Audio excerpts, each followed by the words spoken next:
Olá, seja bem-vindo a mais uma edição do podcast do projeto Understanding Artificial Intelligence, o UAI, um projeto ligado ao Instituto de Estudos Avançados da Universidade de São Paulo, a USP. Eu sou João Ricardo Penteado, doutorando em Sociologia da Universidade Federal do Ceará.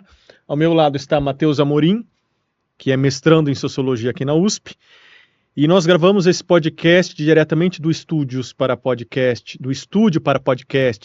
Oswaldo Porchat, aqui na Faculdade de Filosofia, Letras e Ciências Humanas, a FEFELESH, aqui na USP. Na edição de hoje vamos conversar com a professora Catarina Segato, ela que é professora do Departamento de Ciência Política da USP e também do Centro de Estudos e pesquisadora do Centro de Estudos da Metrópole, que fica também aqui na USP. Ela tem doutorado em Administração Pública pela Faculdade Getúlio Vargas, a FGV, pós-doutorado pelo Centro de Estudos da Metrópole e também pelo Johnson Choyama Graduate School of Public Policy, uma instituição do Canadá. Antes de começar a nossa conversa, a gente pede para que você se inscreva no nosso canal, compartilhe também essa edição do podcast com seus colegas, nas suas redes sociais, para que o nosso programa alcance o máximo de pessoas possível. Seja bem-vinda, professora, um prazer imenso tê-la conosco aqui no nosso podcast. Bom, o prazer é meu, eu agradeço o convite para estar aqui, enfim, é um prazer. Legal. Bom, professora, a senhora tem realizado algumas pesquisas sobre a adoção de inteligência artificial por parte de alguns órgãos públicos brasileiros. A senhora poderia falar um pouco sobre suas pesquisas? Bom, eu estou começando nessa agenda de pesquisa sobre, então, o uso da inteligência artificial no setor público. Acho que a gente vai desdobrar um pouco, mas a gente pode pensar que a inteligência artificial afeta, né, um pouco as políticas públicas, afeta o processo decisório dentro das organizações públicas, afeta, né, a atuação da burocracia, tanto a burocracia que está tomando decisões que a gente chama mais no topo ou no médio escalão, quanto a burocracia de nível de rua. A gente pode discutir, tem uma série de conceitos sendo desenvolvidos, até novos conceitos sobre novos tipos de burocratas em função da adoção de tecnologias. E, além disso, a gente tem uma discussão, que é uma discussão daí que eu não faço muito, mas que é importante, sobre regulação e governança no setor público. Então, eu me concentro mais nas duas primeiras. Eu comecei essa agenda de pesquisa porque eu trabalhei antes de ingressar como professora na USP, eu trabalhei no Centro Regional de Estudos para o Desenvolvimento da Sociedade da Informação, o CETIC, que é vinculado ao CGI.br, e lá... É o Comitê Gestor de Internet, né, aqui do Brasil. Sim, o Comitê Gestor da Internet no Brasil, e no CETIC é um centro dentro do NIC.br, que é o Núcleo de Comunicação e Informação.br. Siglazinhas, né, ali no CGI. Exatamente, e daí o NIC, que é o Núcleo de Informação e Comunicação do .br, tem uma série de centros de estudo. Um dos centros é o CETIC, que faz pesquisa sobre o uso da tecnologia no Brasil, em várias áreas, em várias organizações e por indivíduos, a inteligência artificial é um tema que entrou em todas as pesquisas nos últimos anos. Tem pesquisas específicas sobre isso, mas, de qualquer forma, é um tema que entrou nas várias pesquisas sobre setor público e sobre outras organizações, e também até sobre, né, do uso por indivíduos. Certo. Antes de passar a palavra para o meu amigo, meu colega Matheus, que ele tem bastante perguntas para serem feitas, queria lembrar só que a professora também é membro do projeto Understanding Artificial Intelligence. Eu esqueci de falar isso no início, mas eu queria que a senhora pudesse me dar um exemplo, ou alguns exemplos, sobre essas burocracias que a senhora falou, né, alguns órgãos burocráticos que usam a inteligência artificial para tomar certas decisões de rua. Poderia dar alguns exemplos de quais seriam esses órgãos? Sim, e antes, só para mencionar que daí dentro do UAI, eu tenho começado a desenvolver um projeto, então, dentro da USP, tentando aprofundar essa compreensão de como as políticas públicas usam, né, inteligência artificial, e daí já entrando nos exemplos, se a gente olhar, acho que essa é uma das grandes questões importantes para a gente já começar, que é as tecnologias e técnicas de IA que estão sendo adotadas nas políticas públicas são muito diversas. E, no geral, a gente discute como um grande conjunto né, como IA nas políticas públicas Sim. ou no setor público, mas se a gente olhar, a gente tem tecnologias extremamente diversas e diferentes, a gente tem tecnologias que são mais de apoio à decisão, a gente tem reconhecimento facial, por exemplo, que é adotado no transporte público O em Smart algumas grandes Sampa, que é bastante cidades. conhecido, né? Que é um Exatamente. projeto de segurança pública, enfim. E também a gente tem no transporte público, né, nos próprios ônibus municipais na cidade de São Paulo, a gente tem o uso, né, de câmeras e reconhecimento facial para checagem, né, das pessoas que estão circulando e se elas estão, enfim, usando A carteirinha o de forma. cartão, Você sabe que o agora eu vim bilhete de único ônibus, que a só gente um chama. parênteses, eu bem agora vim de ônibus aqui para o estúdio, e aí eu vi um menino passando a carteirinha da USP, e eu vi que tinha uma câmera, e eu pensei exatamente isso, será que essa câmera já verifica se o rosto dele bate com o cadastro ou não? Fiz exatamente essa pergunta, muito curioso a É senhora estar exatamente falando isso. esse o uso que eles fazem, é exatamente esse, Uhum. por enquanto, né? Mas esse é o uso que é feito. Então, a gente tem diferentes usos. A gente também tem usos na educação que são totalmente diferentes de outras políticas. Na educação, a gente tem um uso muito grande de plataformas, que cresceu muito com a pandemia. E também a gente já tem agora o uso de algumas, né, redes. Tentaram começar a usar, isso foi questionado. Então, é um uso que ainda está muito iniciante, mas de uso para apoiar a construção de material didático e a produção de conteúdo na educação. Isso ainda está sendo questionado, mas já, né, a gente já viu tentativas de adoção para isso. A gente também a gente também tem uma variedade muito grande de usos. A gente tem alguns usos para interação e comunicação com o cidadão, então a gente até estava discutindo. Chatbot, por exemplo. Exatamente. Então, quase todos os órgãos públicos adotam já essa interação robotizada com o cidadão. Uhum. Então, quando a gente discute IA no setor público, é importante a gente aprofundar a discussão e tem poucos estudos no Brasil sobre isso, então é muito imagino. importante a discussão e a gente produzir mais pesquisas e desenvolver mais pesquisas sobre o tema, porque, na verdade, a gente tem uma variedade muito grande e a gente teria que entender essa adoção em profundidade e entender daí diferentes aspectos dessa adoção, né? Então ela é heterogênea, ela é muito diversa, mas a gente também tem diferentes aspectos para discutir em cada um desses tipos. Eu já tenho algumas perguntas relativas até meu tema de pesquisa que eu queria fazer, mas eu não vou atropelar meu colega Matheus, que eu tenho certeza que ele quer fazer uma pergunta para você agora. Professora, muito curioso essa questão da diversidade e da heterogeneidade também dessas tecnologias, né? E eu acho que esse é um dos pontos fundamentais quando a gente fala do Brasil, que é um país de várias complexidades, né, de muitos estados e cada um vive uma realidade diferente, né? As próprias instituições em cada estado vivem situações diferentes e também ao nível, né, federal e estadual, né? Vivem situações de recurso e infraestrutura muito diferentes, né? E de que forma, na sua pesquisa, você tem descoberto que isso influencia na introdução de tecnologias de IA?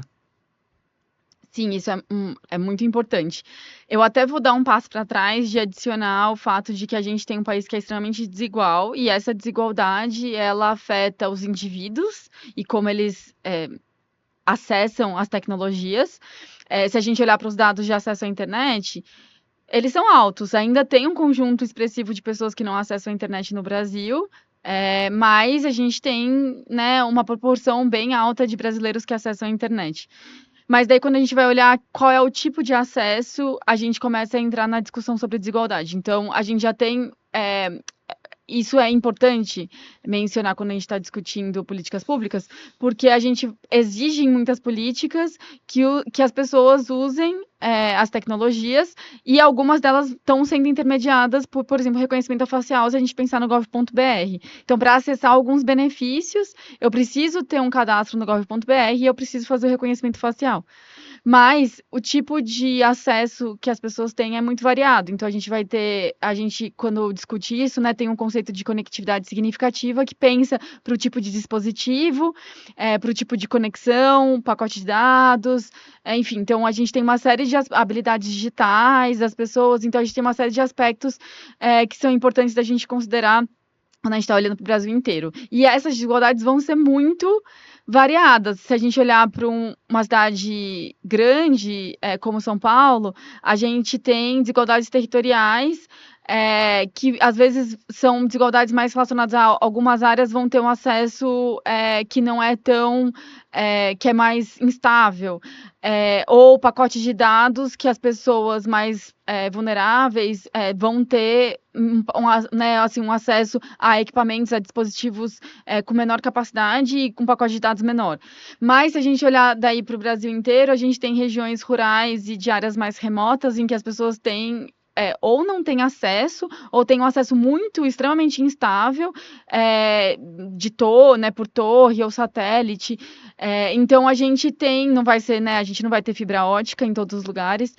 Então a gente vai ter outras desigualdades, enfim, outras questões. E eu estou dizendo isso porque tem, por exemplo, até um esforço do governo federal em ir para áreas remotas e áreas indígenas para fazer o cadastro das pessoas indígenas ao gov.br para que elas consigam acessar benefícios sociais. E daí uma das questões que apareceu nesses trabalhos em que eles realizaram é de que a gente tem, por exemplo, dificuldade de às vezes fazer reconhecimento facial com determinadas populações, como indígenas, que a própria tecnologia não pede para os indígenas abrirem os olhos para conseguir captar, né, segundo a tecnologia de reconhecimento facial. Então, além das desigualdades, tem outras, né, desigualdades e outras questões que colocam barreiras grandes de acesso às várias, né, às várias populações que a gente tem no Brasil que estão distribuídas no território. E daí um segundo aspecto que é mais relacionado ao que você me perguntou, que é essa desigualdade regional que a gente tem no país, ela influencia as capacidades de estados e municípios, né, principalmente. Então, o que isso quer dizer? A gente tem, quando a gente olha para, por exemplo, o orçamento dos estados e municípios, eles estão muito vinculados à atividade socioeconômica, ao contexto socioeconômico e à atividade econômica dos municípios e das regiões. E então a gente tem estados e municípios que variam muito nos seus orçamentos e isso se reflete na capacidade de gasto, né, e nas políticas enfim, e também na construção de uma burocracia profissionalizada, de instrumentos como sistemas de informação, tecnologias. Então, essas desigualdades nas capacidades vão afetar também as capacidades que a gente chama de tecnologia de informação. E daí a gente vai ter muitas desigualdades em relação à capacidade de adotar essas tecnologias e que tipo de tecnologia e como essas organizações estão adotando, se elas estão comprando, de quem elas estão comprando, quais são esses contratos, e também a capacidade de existir uma equipe de tecnologia de informação dentro dos governos que consiga fazer o acompanhamento dessas tecnologias que estão sendo adotadas e consiga, enfim, apoiar toda essa burocracia enorme que estão nessas diferentes áreas que a gente discutiu e que precisariam de apoio, enfim, para a adoção dessas tecnologias e para o uso dessas tecnologias. Grosso modo, então, já seria possível verificar, por exemplo, que, vamos tomar um exemplo mais clássico, o Sudeste já tem uma adoção, os órgãos públicos estaduais do Sudeste já tem uma adoção de ferramentas de inteligência artificial mais robusta, mais disseminada, que, por exemplo, não sei, órgãos públicos dos estados do Norte, vamos supor, isso já dá para perceber já em uma pesquisa, uma primeira visão, assim, uma primeira análise? A gente não tem... Só para concluir, porque eu entendo essa coisa da tecnologia de informação, da necessidade de ter um corpo técnico qualificado, mas uma coisa que eu me pergunto também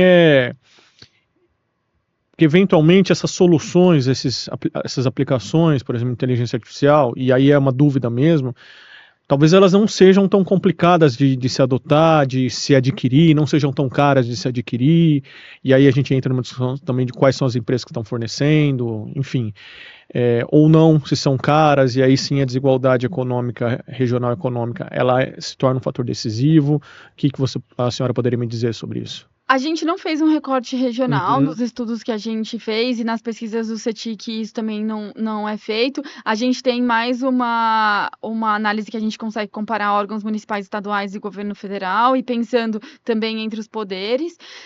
Mas se a gente pensar nas capacidades, a gente obviamente tem uma divisão regional no Brasil, né? A gente tem estados mais ricos e mais pobres que a gente chama na discussão, até essa discussão é bem forte numa discussão de federalismo fiscal no Brasil. Mas a gente também tem muita diversidade entre os municípios. Então, se a gente olhar para os municípios, a gente tem municípios de pequeno porte, de médio porte, né, municípios de grande porte e as metrópoles. A gente tem também conjunto de municípios dentro dos estados que podem ser municípios que têm muita desigualdade, que têm menor capacidade. Então, ainda que a gente tenha uma divisão territorial que a gente poderia separar né, nas regiões, grandes características, a gente vai ter uma diversidade no Brasil inteiro que, então, algumas dessas questões aparecem para todo mundo. E a gente tem alguns estados, até do norte e do nordeste, que tentam equilibrar isso. Então, no nordeste, a gente tem o caso do Ceará, que em várias políticas públicas tenta equilibrar essa desigualdade. E a gente não tem muitos estudos sobre isso, mas o que indica, quando a gente olha para os dados, é que os municípios do Ceará parecem mais avançados em termos de acesso à internet. Então, pode ser que a gente tenha aí algo que precisa ser melhor investigado. Então, a gente pode ter diferenças também, porque o Estado poderia atuar como um ente que consegue reduzir um pouco essas desigualdades entre municípios. O que a gente tem é um pouco essa separação entre governo federal, estados e municípios. Daí, quando a gente olha para o uso das tecnologias de IA, a gente vai ter muita variação entre governo federal, estados e municípios. O governo federal adota muito mais, tem uma porcentagem de adoção muito maior, metade, mais ou menos, do que o governo federal diz dos órgãos que adotam, os órgãos estaduais adotam, e os municípios muito menos. Então, a gente vai ter uma variação entre níveis de governo. Sim. E no caso dos poderes também a gente tem uma variação, né? Tem o judiciário tem adotado. O judiciário é o que mais tem adotado. A gente estava conversando sobre isso. Os órgãos de controle estão começando a adotar. Então a gente pode ter variações entre também os órgãos, mas acho que uma variação que seria importante a gente investigar e aprofundar mais, porque a gente tem dados assim muito gerais, seria interessante aprofundar, seria essa diferença entre governo federal, estados e municípios, e dentro dos municípios, entre eles. Sim. Porque a gente está falando de conjuntos muito diferentes de municípios. E outra questão também, que eu acho que essa desigualdade econômica nacional, né, levanta, é a relação assimétrica que se cria quando instituições conseguem ter uma adoção muito mais avançada do que outras, né? A gente poderia até extrapolar que isso cria um status para essas instituições mais tecnológicas, mais produtivas, mais avançadas, né? E, enfim, há também uma discussão aí que se poderia fazer sobre mobilidades dessas tecnologias, porque às vezes essas instituições, como é o caso do judiciário, que já apareceu vários dos episódios nossos aqui, porque é meu tema de pesquisa, há muita troca entre tribunais que estão mais avançados na corrida tecnológica da IA, difundindo seus sistemas desenvolvidos para outros tribunais, né? Só que isso levanta uma questão de contexto, como você bem mencionou anteriormente, né? Os contextos são muito diversos. Como é que a gente pode justificar que um sistema que foi desenvolvido para essa infraestrutura tecnológica de TI, de outro ponto importantíssimo, né, que foi tocado, né? A questão da capacidade de TI não engloba só a questão estrutural da TI, mas também os recursos humanos, né? Porque isso é uma das grandes questões que aparece quando se fala sobre os entraves de adoção desses tipos de ferramentas. É a qualificação do pessoal nessas instituições para lidar com IA. Né? Você tem equipes que muitas das vezes não têm o preparo suficiente para lidar com IA, e aí quando você vai olhar para esses estados que, digamos assim, estão um pouco menos favorecidos, têm menos recursos, às vezes são órgãos bem menores e tudo mais, que não tem pessoal, às vezes, suficiente para cumprir suas próprias demandas, não vão ter pessoal suficiente também para lidar exclusivamente com as implicações de ter um sistema de IA funcionando, né? Um grupo de validação ética daquela ferramenta, ou enfim, né? Ter um setor exclusivo para isso. Algumas das pesquisas do CNJ que ele tem feito sobre essa adoção de IA no judiciário, de 2020 para cá, mostram uma progressiva ampliação dos setores de tecnologia nos tribunais que são exclusivos para esse tipo de ferramenta, né? E cada vez mais vão sendo mais qualificados para isso, né? Mas ainda há uma grande defasagem, né? E quando a gente passa do poder judiciário, que é geralmente um poder com muito recurso, Mais elitizado entre os mais três, né? elitizado, e a gente vai para outros órgãos institucionais, seja da escala federal, estadual, enfim, imagino eu que isso seja ainda mais, uma disparidade ainda maior, né? Sim, acho que você tocou em 2 pontos. Um ponto é a questão da adoção, né, que seria importante também a gente investigar em maior profundidade, o que explica, né, a adoção, né, quais são os fatores explicativos para essa adoção. Tem um conjunto de pesquisas, assim, essa é uma das pesquisas que mais avança no campo de políticas públicas. O que explica a adoção de uma política pública? E daí tem toda uma discussão sobre difusão de políticas. Como que um governo adota uma política parecida né, a política adotada por outro governo. E daí tem várias explicações para isso, e tem toda uma discussão sobre como que essa política muda quando ela é adotada, né, em um novo contexto. Você tem outras questões, ajustes, quando esses ajustes não são feitos, essas mudanças não são feitas e essas adaptações, digamos, ao contexto não é feita, o que acontece, né? Você pode ter resistência da burocracia, e a gente não sabe muito como isso está sendo feito com a IA. Então, essa seria uma investigação importante de entender o que explica né, essa difusão e a adoção de tecnologias similares, e se, no caso de tecnologia, a gente tem adaptações, ou se não, se a gente empresta, só replica, que a gente chama, um modelo de outro lugar, e daí a gente vai ter questões, né, e daí também investigar os resultados disso. Acho que a gente sabe muito pouco sobre isso. Acho que você está levantando uma questão que é super importante e que precisa ser mais investigada.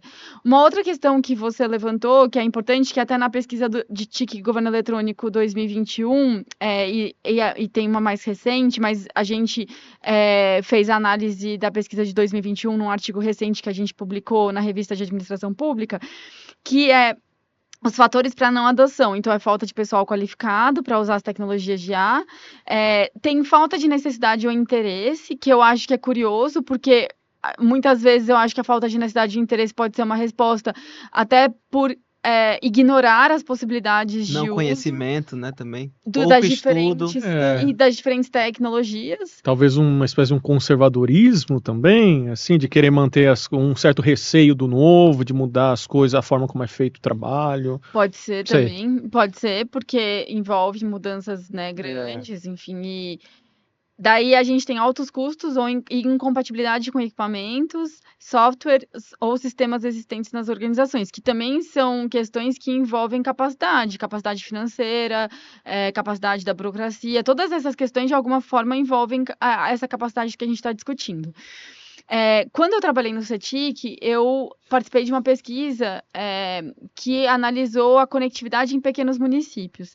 E o nosso foco era justamente olhar para municípios, grupos de municípios em que a conectividade variava. Então, a gente olhou para uma série de indicadores e a gente selecionou os municípios a partir desses indicadores de conectividade.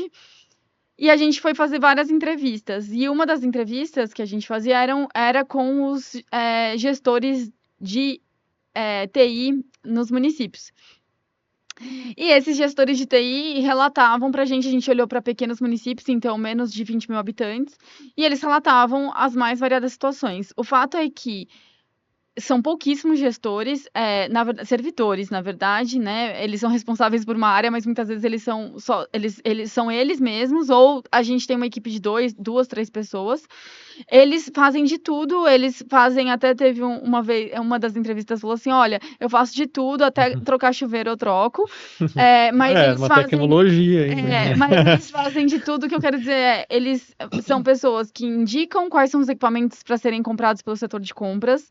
Então, compra de computador, eles são as pessoas que fazem isso. Eles são as pessoas que acompanham os contratos que a prefeitura tem com empresas de tecnologia, que são os mais variados, porque tem desde nota fiscal até plataforma na educação. Eles são as pessoas que recebem todas as demandas de uso, então apoiar alguém está com uma dificuldade, O computador travou. Exatamente, eles sempre relatavam Aquela coisa, né? Impressora. E só para acrescentar, professora, essa situação não é distante do que tem sido observado no judiciário, em que servidores do setor de TI dos tribunais são eles mesmos que desenvolvem as ferramentas que são utilizadas. Às vezes é um único servidor que é responsável pelo desenvolvimento de uma única ferramenta, né? Então você tem essa questão da multifuncionalidade mesmo, é difícil às vezes separar, né? Foi feito por uma equipe, foi feito por um indivíduo só, e isso acaba tornando ainda mais complexo a questão das implicações que esse sistema pode provocar, né? Porque aí você... numa situação dessa, que um sistema é desenvolvido por uma única pessoa, né? Ela foi responsável por desenvolver todo o aprendizado de máquina ali, se acontece um enviesamento, etc., né? Mas isso é uma questão interessante, porque a gente pode enxergar isso como um problema, e certamente me parece que essa coisa, por exemplo, de um servidor eventualmente desenvolver uma aplicação, quando intuitivamente a gente imaginaria que a gente contrataria ou uma empresa, ou uma aplicação já pronta, ou uma empresa especializada para desenvolver.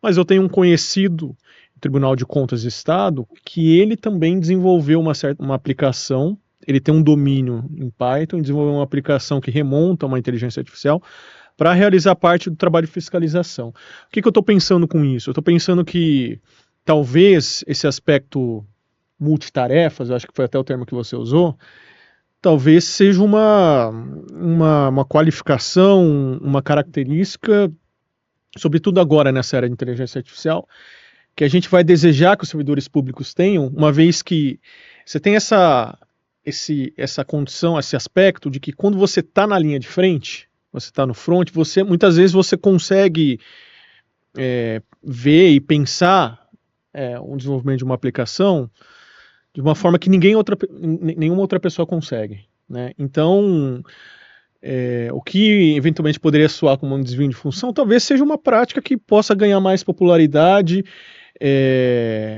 talvez seja uma característica que em futuros concursos públicos vá se pedir, né? Essa coisa de que, de alguma maneira... Programar em Python. Ou ter um certo conhecimento de programação. Né, programação básica. Muitos falam isso, né, que a formação do futuro, de alguma maneira, seja nas escolas, no ensino médio, ou mesmo na graduação, todo mundo vai ter que ter um certo conhecimento de programação. É porque você falou isso, eu lembrei desse caso, e talvez seja algo, como eu falei, que foge um pouco da nossa intuição. Enfim. Sim, acho que tem uma questão que o que a gente está colocando aqui seria importante que a gente tivesse uma equipe dentro dos governos para acompanhar essa adoção e uma equipe que conhecesse das tecnologias para acompanhar essa adoção, ou uma equipe que conseguisse desenvolver, mas isso teria que ser mais institucionalizado do que o modo como está acontecendo, Sim, em que... de forma espontânea, né? Espontânea, ligado a indivíduos, sem a devida governança necessária para acompanhar o uso, a adoção, né? Assim, o início, enfim, o desenvolvimento e o uso ao longo do tempo, e ajustes e monitorar o uso para fazer ajustes ao longo do tempo. Então, acho que a grande questão é pensar que a gente precisaria mudar, né, as organizações, criando áreas e fortalecendo as áreas de TI. Então, a minha discussão anterior sobre a fragilidade das áreas de TI é que a gente não tem nem áreas fortalecidas de TI pensando nas várias atividades que um departamento de TI teria, né, tem, enfim, numa prefeitura, por exemplo, até de um pequeno município. E daí a gente não desenvolveu essa capacidade E e já agora, empurra IA no meio, né? e agora e os governos estão adotando tecnologias em IA sem uma capacidade já para fazer a gestão da tecnologia no geral, né, em determinados lugares, assim. E daí a gente está falando de muitos municípios e até de alguns estados. Então, acho que essa é uma grande questão, pensar um pouco nesse processo. No artigo que a gente analisa, né, no artigo que a gente produziu, a gente percebe que há uma associação entre capacidade de TI e adoção de IA. Então, a capacidade de TI pode ser até um impedimento para a adoção, porque de fato né, assim, é difícil adotar e desenvolver quando você não tem uma capacidade em TI. Então a gente discute um pouco que a gente tem que olhar para essa heterogeneidades dos tipos de tecnologias que estão sendo adotados, para as heterogeneidades dos contextos nos quais essa tecnologia está sendo adotada e no contexto dos governos brasileiros, e pensar dos governos assim Sim, subnacionais, sim. e dos diferentes órgãos, e pensar um pouco nessa relação, porque daí o que a gente observa é as tecnologias mais adotadas são as mais simples, por exemplo, aprendizado de máquina para previsão e análise de dados, automação de fluxo de trabalho, análise de texto e linguagem escrita, e daí tecnologias mais complexas, de fato, são adotadas por poucos órgãos. Tipo quais, por exemplo, assim, tecnologias e Reconhecimento e órgãos. processamento de imagens, por exemplo. Tá. Mas daí exige um custo maior, e também uma questão que eu coloco aqui a gente tem a adoção muito variada, mas, por exemplo, o reconhecimento de imagens pode ter um efeito muito grande. Então, por mais que você tenha poucos governos adotando, quando o município de São Paulo adota no transporte público, você tem um impacto grande em um número grande de pessoas da população, que às vezes, quando a gente está falando em outras tecnologias em que apoiam a decisão de um burocrata, esse efeito pode ser menor. Então, a gente também precisaria estar olhando para o efeito de cada uma dessas tecnologias em termos de pensar efeitos nas pessoas, no cidadão, né? e também efeitos de que tipo, né? São os resultados da adoção dessas tecnologias nos diferentes grupos? E anteriormente, professor, você citou a questão da lacuna da pesquisa envolvendo esse processo de adoção, né? E não só essa lacuna já é grave, né? Mas a gente tem uma lacuna ainda mais grave, que são os estudos qualitativos dos usuários em relação a essa adoção, né? Que aí, o que me surpreende nesse movimento, vamos utilizar essa palavra, né? Apressado pelas instituições, né? Que tem pouca capacidade ou ainda não suficiente, né? A capacidade de tecnologia da informação primeiro, há pouca pesquisa sobre os efeitos que isso causa, seja no trabalho, seja nas implicações éticas, seja nas relações, né, nas relações trabalhistas, enfim. Eu vejo, por exemplo, tribunais dizendo que às vezes precisa, para rodar um sistema desse, ter que alocar um único computador da vara para rodar o sistema, né? Isso causa uma implicação, né? Provavelmente um outro servidor da vara vai ter que ser mudado de função, vai ter que desempenhar outras coisas, né? E isso também toca no que a professora falou mais cedo sobre os diferentes níveis da burocracia, né? Porque aí até então você tinha servidores nos mais variados órgãos que lidavam com essa questão de padronização de documentos, leitura de documentos, separação de documentos, enfim, essas tarefas braçais, né? Que a IA surge como o milagre que vai resolver a produtividade de tudo isso e tirar da mão dos servidores tudo isso, né? E passar para os servidores a função crítica da coisa, mais discricionária, mais de sopesamento, né? Que precisa ali de uma análise de caso a caso, né? Esse é mais ou menos a avaliação geral que se faz, né? Porém, como é que isso tem sido visto por esses usuários, né? Como é que há realmente uma lacuna nesse ponto, né? Uhum.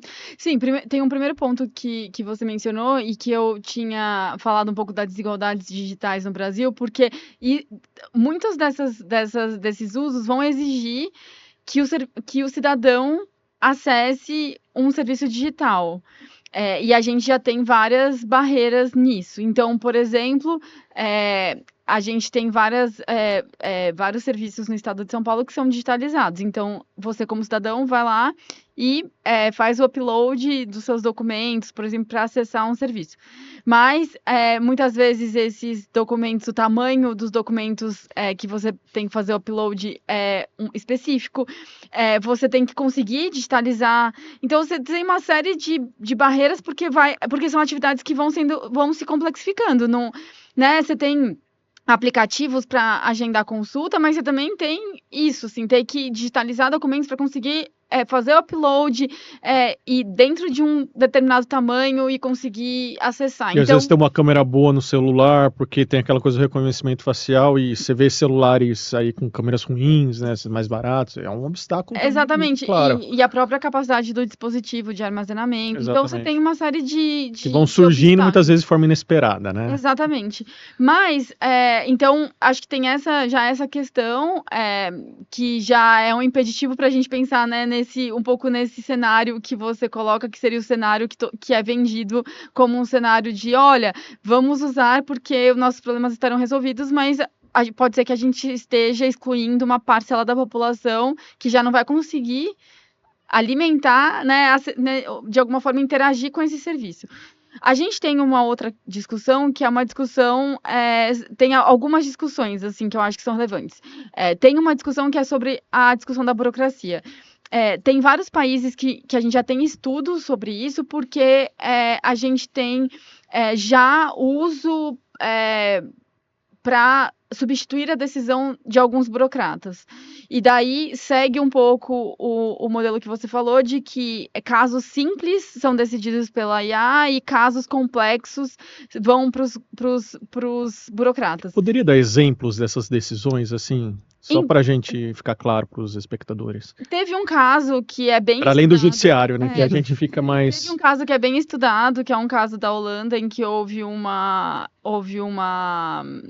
toda uma repercussão, e daí tem vários estudos sobre isso, porque houve a adoção para a decisão de benefícios do child care, que você recebe um benefício no sistema financeiro, de benefício social. Segundo o número de crianças que você tem, e daí esse benefício, eles criaram um sistema em que, então, a decisão era automatizada, só que eles criaram um sistema baseado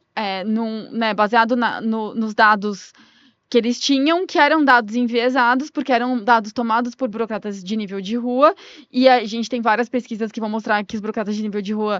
Por exemplo, o que é burocrata de nível de rua? São, por exemplo, os assistentes sociais, nesse caso, né? Assistentes sociais que, por exemplo, vão fazer o cadastro da família e vão decidir sobre aquele benefício, se a família vai acessar ou não aquele benefício. Mas a gente pode ter, por exemplo, oficiais de imigração, médicos, professores, policiais, todos esses são burocratas de nível de rua. Nesse caso, a gente pode pensar na figura mais dos assistentes sociais, que então decidem, só que a decisão já é enviesada, tem toda uma literatura de burocracia de nível de rua que vai mostrar que a decisão desses burocratas é influenciada pela política, pelo que está determinado, mas você tem casos muito variados e na hora da decisão, julgamentos morais afetam a decisão. Eu estou simplificando muito uma literatura enorme. Mas já deu para entender um pouco. Mas, digamos, eu só quero dizer que os dados são, né, as decisões anteriores tinham vieses.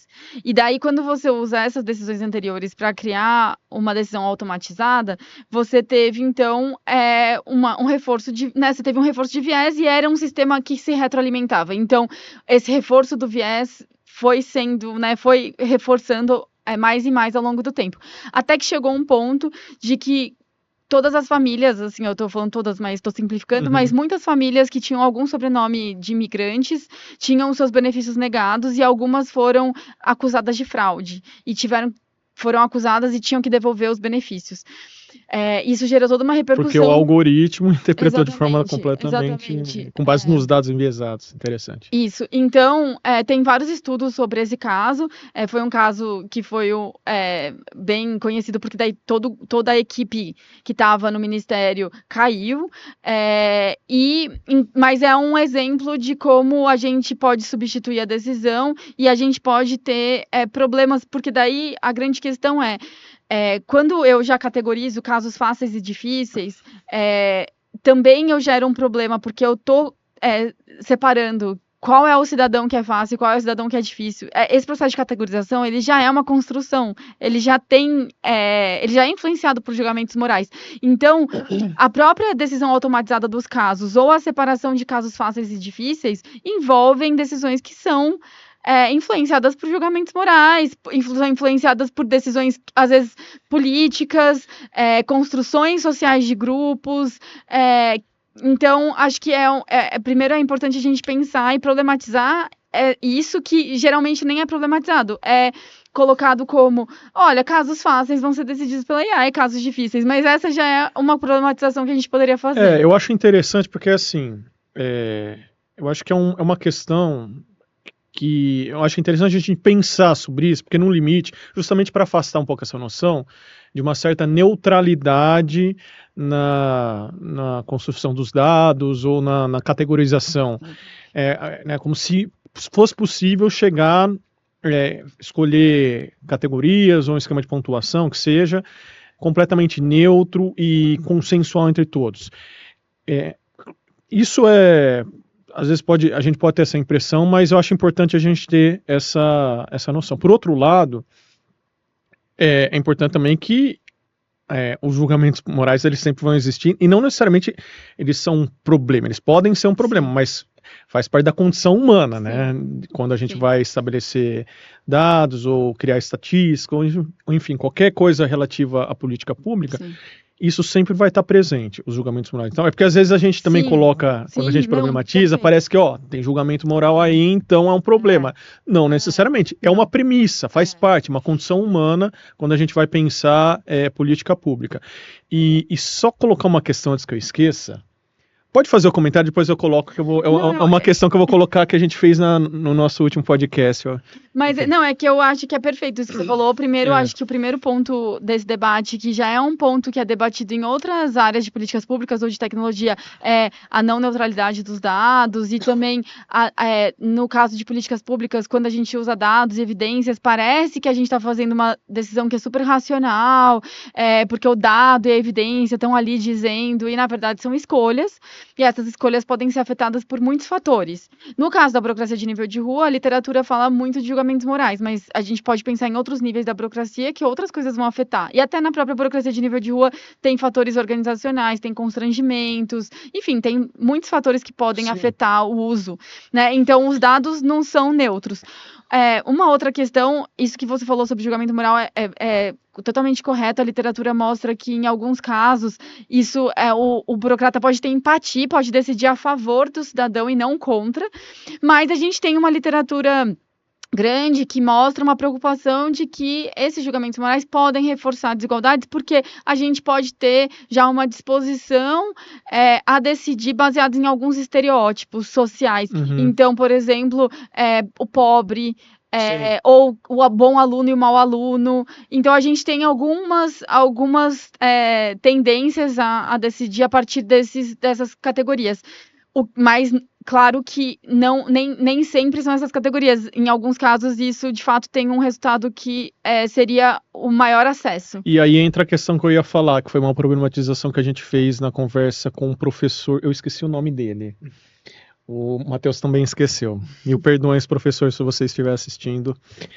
Professor do UFMG, que a gente discutiu... Fernando Filgueiras. Fernando Filgueiras. Nossa convidada lembrou. Sobre algoritmo institucionalismo, né? O institucionalismo algorítmico.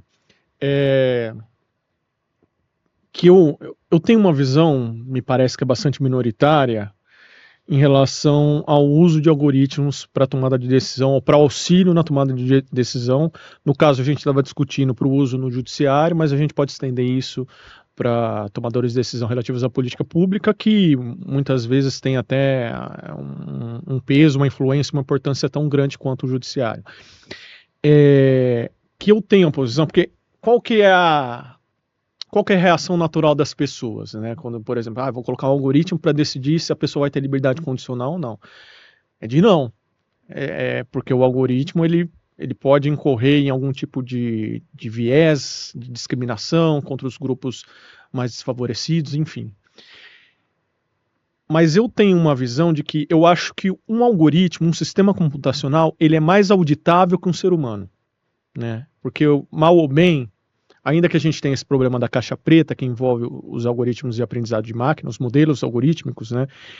De muitas vezes os próprios programadores não saberem exatamente como uma decisão foi tomada pela natureza da arquitetura do algoritmo, é mais possível que a forma como esse algoritmo, esse modelo algorítmico, na forma como ele é construído, ele seja, por exemplo, auditável, ele seja supervisionado por mais partes, né, pessoas eventualmente da sociedade civil, de órgãos públicos, para assegurar que existe ou que busque-se ter uma justiça maior, enfim, parâmetros mínimos ali para garantir o máximo possível de neutralidade, ainda que a gente saiba que isso não vai acontecer nunca, né? Mas ainda assim buscar ter essa neutralidade, essa aplicação técnica, do que uma pessoa, porque nós temos viéses, a gente está falando disso, né? Nós temos viés o tempo inteiro, os algoritmos têm vieses, sobretudo porque eles são feitos por pessoas, mas ao mesmo tempo eles são mais auditáveis, é possível auditá-los por mais partes interessadas, né? Eventualmente antagônicas. Então, qual que é a minha posição? Eu acho que, ainda que a gente possa ter casos emblemáticos de, como a senhora disse, na Holanda, que teve uma discriminação por parte de um sistema na concessão de benefício social, que discriminam imigrantes ou pessoas de um sobrenome específico, mas eu acho que isso acontece o tempo inteiro e isso não se torna notícia, né? E eu acho que, utilizando os algoritmos, eu acho que a chance de a gente evitar injustiças é maior do que atribuir isso a seres humanos. Uhum. Essa é a minha posição, que eu vejo que é muito minoritária, né? Queria saber o que a senhora acha. Acho que tem duas questões. Assim, a primeira é que, quando a gente está falando de burocratas tomando decisão, a gente tem mecanismos de reduzir viés.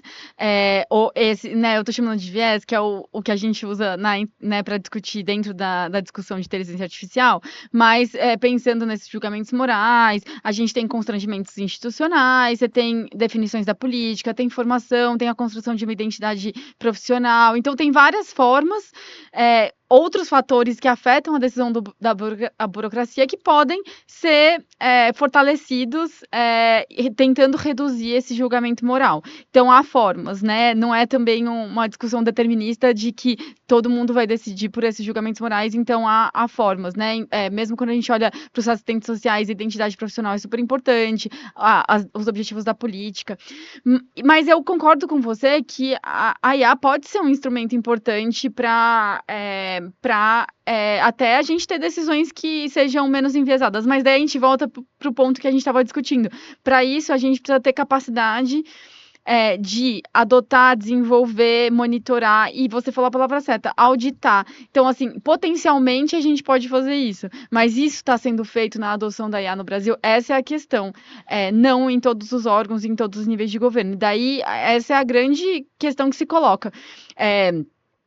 Então, e também acho que não tem uma resposta certa ou errada. A gente vai ter, por exemplo, diferentes tipos de tecnologia. Em alguns casos, em algumas decisões, em alguns casos, pode ser que isso seja melhor, tem menos viés, e se a gente tiver uma possibilidade de acompanhar e monitorar, pode ter resultados positivos, mas a gente pode ter outros casos que daí já são mais complexos e que já não seriam os melhores casos para a gente ter o uso. A gente tem as questões das desigualdades que eu coloquei, né, digitais, dos cidadãos até acessando as políticas. Então, eu acho que a gente tem que olhar para essa discussão pensando que não tem uma resposta de sim ou não, certo ou errado. A gente vai ter aí, né, a gente tem que se debruçar e realizar pesquisa sobre esses diferentes tipos de tecnologia e nesses diferentes contextos para conseguir entender como que isso tem sido adotado e monitorado ao longo do tempo e efetivamente quais são os efeitos em termos de acesso e qualidade de política.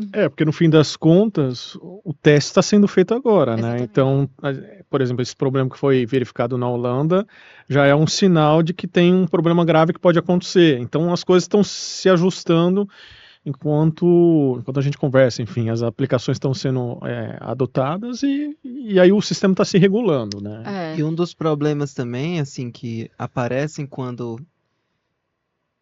no final das contas, a questão que você levanta é um pouco verdade, sim, né? Que a própria professora falou que, enfim, tem os juízos morais e tudo envolvido na decisão humana.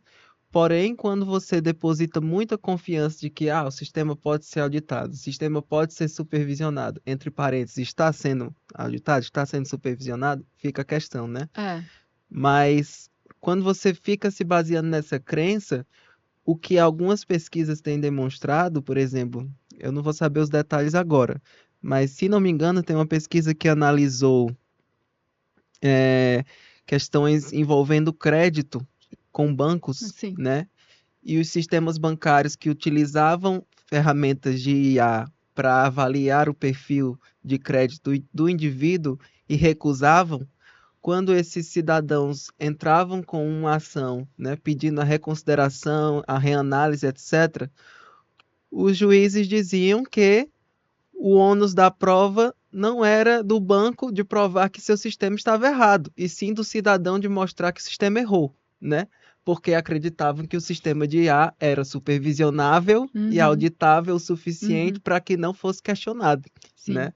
Então, o cidadão teria que mostrar que o sistema falhou com ele, e não o banco de mostrar que o sistema tinha algum erro presente na avaliação daquele cidadão. Isso aí coloca em completa desvantagem o cidadão, numa posição de completa disparidade de poder, né? E injustiça, no final das contas, né? E tem uma outra questão que eu acho que é importante, a gente não tocou ainda, porque a gente tocou em várias questões aí para problematizar a adoção, né? Pensando nisso, que não tem uma solução, né, melhor ou pior. E também é um pouco o que você falou, João, é uma realidade, então é um pouco a gente tentar estudar e entender, mas não tem, né, ninguém aqui acha que isso vai Voltar desaparecer. atrás e Só vai desaparecer. aumentar, e por isso que é importante estudar. Mas tem uma outra questão relacionada a, né, pensando a adoção em políticas públicas e por governos, que é a questão da privacidade e proteção de dados, e daí pensando que a gente também tem que ter uma estrutura e uma capacidade, porque os governos teriam que estar muito preparados para, na coleta de todos esses dados, como proteger o cidadão de qualquer vazamento ou até de qualquer mau uso, até dentro dos próprios governos, de dados que estão sendo coletados por todo mundo e que podem aumentar formas de controle e de vigilância em relação ao cidadão. Então, acho que essa é toda vez que a gente entra no ônibus, a gente tem uma câmera lá, né, registrando que a gente está entrando. Então, essa seria uma outra questão que eu acho que está relacionada com a discussão de ter uma capacidade que seria um pouco como que esses dados estão sendo coletados e armazenados a gente tem a Lei Geral de Proteção de Dados, né, que já tem um dispositivo jurídico que amarrou bem, é uma lei bastante elogiada, até uma referência internacional. Exatamente. Mas a gente ainda tem enormes desafios de implementação da própria lei, pensando inclusive na própria fiscalização de cumprimento da lei. Então, a gente tem aí né, a gente também está caminhando, desafios, construindo a capacidade, a agência, ao mesmo tempo que a gente já está implementando a lei. Então, a gente teve um avanço enorme, mas a gente ainda precisaria dedicar muito a essa questão, porque a gente tem, por exemplo, no caso da educação, isso é bem forte. A gente tem uso de plataformas e coleta de dados de criança e adolescente. A gente tem nas escolas cada vez uso maior de câmera. Eu até vou dar um relato, porque eu estou fazendo uma segunda graduação e no momento eu estou realizando estágio em escolas. Eu até estava hoje de manhã lá. E toda a sala de aula tem uma câmera. Exatamente. Não acho que necessariamente seja um problema. A gente sempre tem essa tendência a não gostar, né? Porque ninguém gosta de ser espionado, né? Ser vigiado, exatamente. Mas está lá, né? É uma coisa para, enfim. E de fato, essas imagens estão sendo armazenadas onde, por quais empresas, o que está sendo feito com essas imagens. Essa é toda uma questão. E são menores de idade, né? Exatamente. Daí pensando na adoção da IA no futuro, enfim, será que também assim isso facilita a adoção de reconhecimento facial em várias políticas, e daí como que isso está sendo usado? Então, acho que essa é uma questão também importante, que a gente precisaria, daí, voltando sempre na discussão, né? A gente precisa ter capacidade para poder fazer um pouco, pelo menos, né, pensar, refletir, ter algumas soluções para os efeitos que a adoção e o uso dessas tecnologias podem causar, pensando, né, no acesso às políticas e na segurança dos indivíduos e do cidadão. Uma das coisas. Por favor, Desculpa, Matheus. João. Uma das coisas que a gente discutiu até com o professor Fernando foi também exatamente essa questão de que os órgãos e as instituições nacionais, federais, estaduais, enfim, têm capacidades de TI muitas vezes reduzida, né, comparado a países mais Sim. desenvolvidos e tudo mais. E isso as coloca em uma posição, às vezes, de desvantagem frente a ofertas feitas por empresas privadas, Sim, né, que exatamente. detêm as tecnologias, Uhum. que detêm as plataformas, que detêm os sistemas, né?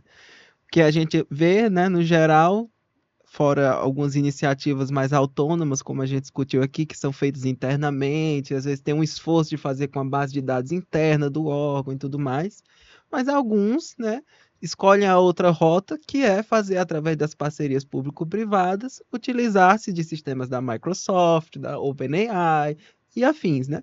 Que no fim das contas, e essa é uma pergunta que eu iria fazer, inclusive, seria só renovar essa relação de dependência que a gente já possui, enfim, o computador é de Sim. uma empresa estadunidense, Sim. o sistema operacional, boa parte dos softwares, enfim. Então, Sim. essa era a minha pergunta, se tem também empresas brasileiras se destacando em soluções, aplicações de inteligência artificial adotadas por órgãos públicos, ou continua-se essa relação de dependência que a gente já tem, que, enfim, boa parte do mundo tem, né? Mas além disso, só para completar essa questão das parcerias, né? Você tem aí toda uma discussão sobre quais dados são compartilhados com essas Exatamente. empresas, qual o nível de compartilhamento Exatamente. desses dados públicos, que muitas vezes, né, no caso do Poder Judiciário, engloba o país inteiro, Sim. né? Informações de cidadãos de diversos estágios, né, e tudo mais. Informações sensíveis, muitas vezes, em processos sigilosos, enfim, será se isso está dentro do acordo, será se não está, né? Ou em outras instituições, como o INSS, por exemplo, tudo mais, né? Qual é o nível de transparência dessas parcerias público-privadas, né? Que tipo de dados se escolhe compartilhar quando você faz uma parceria com uma empresa, uma big tech dessa, né? Exatamente. Acho que vocês trouxeram questões que são super centrais. Eu nem teria o que adicionar pensando na dependência com grandes empresas, pensando também na segurança desses dados e quem armazena e quem é responsável por isso. Eu já conversei com gestores de políticas públicas que usam os dados para tomar decisão, assim, então dados, assim, a gente nem está falando de uso de inteligência artificial, a gente está falando de sistemas administrativos informatizados. A gente já tem uma enorme dependência às empresas e aos contratos, porque se a gente pensar na lógica de como o setor público faz compra e contrato, né, são contratos que muitas vezes a empresa pode mudar, e daí o sistema não é o mesmo, e daí você tem que criar um novo sistema. Então a gente já tem um enorme desafio pensando na tecnologia de maneira geral. Quando a gente olha para prefeituras que contratam sistemas de nota fiscal, você tem uma dependência àquele sistema que foi criado por uma empresa específica. Então, a gente já tem uma questão, a própria TIC Governo Eletrônico tem esses dados e mostra que tem muita terceirização. Então, a gente tem setores de TI super pequenos e tem uma terceirização enorme com compra de contrato para ter sistemas informatizados. Então, seria um terceiro ponto relacionado a esses que vocês colocaram, que eu já acho que são super relevantes. Então, acho que essa é uma grande questão que a gente também tem que pensar para a inteligência artificial, né? Quais são as empresas? No geral, os estudos que eu li até agora e as pesquisas que eu li até agora vão de encontro ao que o Matheus falou de ter algumas iniciativas de desenvolvimento próprio. Mas daí eu não sei se é porque os estudos também estão olhando para iniciativas que são consideradas mais inovadoras de desenvolvimento próprio. Uhum. Então, a gente poderia até colocar mais uma pergunta interessante de olhar realmente para esse panorama e ver né, assim, de onde estão vindo essas tecnologias, né? Quais são as empresas que estão estabelecendo contratos com o setor público, e o que é produzido internamente e o que vem de contrato. Essa seria uma questão super importante da gente investigar. Os estudos olham mais para a produção, pelo menos os que eu vi sobre o Brasil, olham mais para a produção Interna aos interna aos órgãos, órgãos, né? de até alguns sistemas bem inovadores, mas eu tenho certeza que esse é um recorte pensando que são, ações mais inovadoras, assim, consideradas inovadoras. Uma pergunta que eu ia fazer, ainda num tópico que a gente estava discutindo no tópico passado, que a gente vê uma série de órgãos públicos, diferentes poderes, adotando inteligência artificial. A gente teve o ano passado o lançamento do PEBIA, que é o Plano Brasileiro de Inteligência Artificial, que é uma espécie de uma atualização do EBIA, que é a Estratégia Brasileira de Inteligência Artificial, né? E a minha pergunta é no sentido de... Bom, o PEBIA, ele prevê em um dos capítulos, uma das sessões, né, um norte, diretrizes também, né, para a adoção de IA e poder público. Mas se há, de fato, alguma tentativa de coordenação para a adoção de IA, seja de uma forma mais ampla pelo poder público brasileiro, seja por poderes, ou se está tudo meio, digamos assim, algo mais espontâneo, mais ad hoc de cada poder, ou de cada órgão, de cada ente federativo, né? Ou a gente teve também o lançamento do Observatório Brasileiro de Inteligência Artificial, que uma das funções também é analisar a adoção de IA. Enfim, existe algum esforço no sentido de gerar algum tipo de coordenação entre os órgãos públicos para a adoção de IA? Ou está cada um por si? Enfim. Eu acho que ainda é bem fragmentado. Claro que até o próprio Fernando acho que faz parte de um processo no governo federal, acho que de pelo menos fortalecer essa área, e acho que tem um esforço. Porque a coordenação ela poderia gerar, por exemplo, uma espécie de uma sinergia. O que funcionou para um órgão pode funcionar para outro órgão, e se você cria uma coordenação ou um fórum de troca de experiências, esse processo poderia se dar de uma maneira muito mais eficiente, eventualmente mais barata, enfim. Exatamente. Coordenada e também pensando em todas essas questões que a gente está colocando, e de governança, enfim. Mas eu diria que eu acho que ainda é bem fragmentado, pensando nas estratégias, nos estudos, no que eu tenho lido sobre o tema. Eu acho que é bem mais fragmentado do que, assim, acho que a gente ainda não chegou, ainda que a gente pode ter, a gente tem esforços, ainda a gente não chegou numa coordenação. O próprio CNJ tem esse esforço, né? Mas aí é mais restrito ao judiciário, né? Isso, novamente, né? Mas eu acho que serve de microcosmo para a gente entender um pouco esse coisa mais macro das instituições federais, estaduais. O próprio CNJ há muito tempo tenta unificar tanto o processo eletrônico, né, em um único sistema, e não consegue. Cada tribunal... Sim, há vários sistemas em uso, né, simultaneamente. Cada tribunal, cada grau de jurisdição usa um sistema diferente, enfim. E no caso dos sistemas de inteligência artificial, ele criou o Synapse, que é como se fosse um berçário de sistemas, de ferramentas, em que está tudo lá, a base de dados, coletado internamente do judiciário, pelo CNJ, codificado. É mais ou menos interessantíssimo para que os tribunais que já desenvolveram coloquem seus projetos lá, né? E tribunais que ainda não desenvolveram possam utilizar os projetos que já estão lá e coletem os dados, enfim, utilizem essa base segura, né, para a criação e desenvolvimento das suas ferramentas. Porém, o que as pesquisas mais recentes do CNJ têm demonstrado é que, embora o número de projetos no judiciário tenha crescido do 2022 para 2023, o número de projetos registrados no Synapse caiu.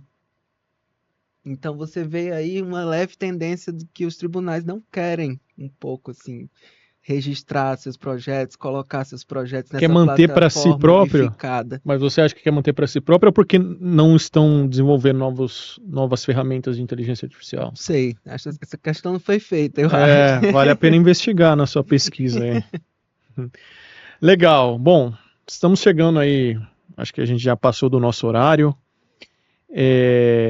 Acho que foi um debate muito rico, né, muito interessante. A gente ainda não havia discutido a inteligência artificial desse ponto de vista, que eu acho que é de extrema importância, sobretudo nesse contexto, o qual eu já mencionei, da publicação do Plano Brasileiro de Inteligência Artificial, né, esse esforço de ter uma política nacional de fomento à inteligência artificial, tema do meu mestrado, né, e tem sido também do meu doutorado, e pensar isso do ponto de vista da adoção de órgãos públicos, eu acho que é fundamental, extrema importância, e que mostra, eu acho que revela também um desafio que pouquíssimos países têm, que é considerando o Brasil que é um país continental, né, subdividido aí em 27 unidades federativas, e de cara se mostra um desafio, mas eventualmente também pode se mostrar como